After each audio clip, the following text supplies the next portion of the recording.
Hindi masama ang naisip mo. Anak ko. Anak ni Don Sebastian Ordonez. Kailanman hindi ko naisip yan. Matagal ko nang iniisip yan. Kaya lang hindi ko sinasabi sa'yo dahil sa delikadesa. Makikita ko siya magbinata at tatawagin akong papa. Alalahanin mo, pwede rin babae ang anak natin. Hindi. Kailangan lalaki para dadalhin niya ang pangalan ko. Sebastian. Sebastian Ordonez.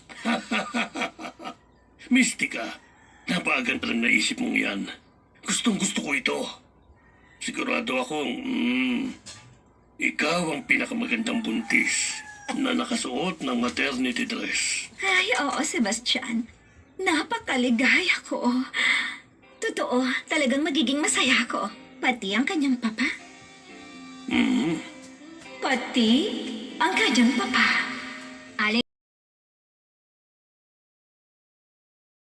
Aling Filo, kailan ang kasal ninyo? Sa susunod na Biyernes. Ay, gusto ko na talaga mag-Biyernes. Naiwan ko muna kayo. sige, ayos Dali lang. kayo doon.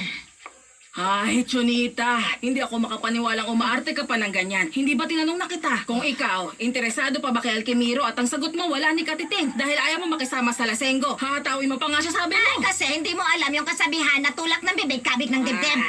Ay, nako, diyan ka na nga, wala akong pakialam sa'yo. Luis, dumating na siya. Ay, hindi niyo malilimutan ang sorpresang to. Mama! Digna! Nandito na ako! Jorge Luis, kapatid ko. Masaya kang nakabalik ka na. Kumusta ang bakasyon? Mabuti. Ay, hindi ako naniniwalang nagbago ng mga Del-Olmo kay Mechi. Ang sabi niya, masaya na siya. Sa tingin niyo ba meron siyang hindi sinasabi sa atin? Ay, malamang may pinaplanong gawin ng mga yon sa kanya. Siguraduhin lang nilang hindi masasaktan si Mechi kung hindi mananagot sila sa akin. Pupunta ako doon. O hindi ganun kasaya si Mechi tulad ng sabi niya. Sige na, magpunta na po kayo agad doon. Naging maganda naman ang pagbabakasyon ko sa Acapulco.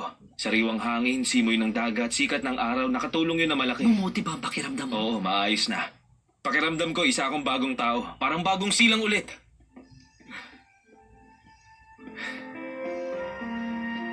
Maria Mercedes. Anong ginagawa mo rito?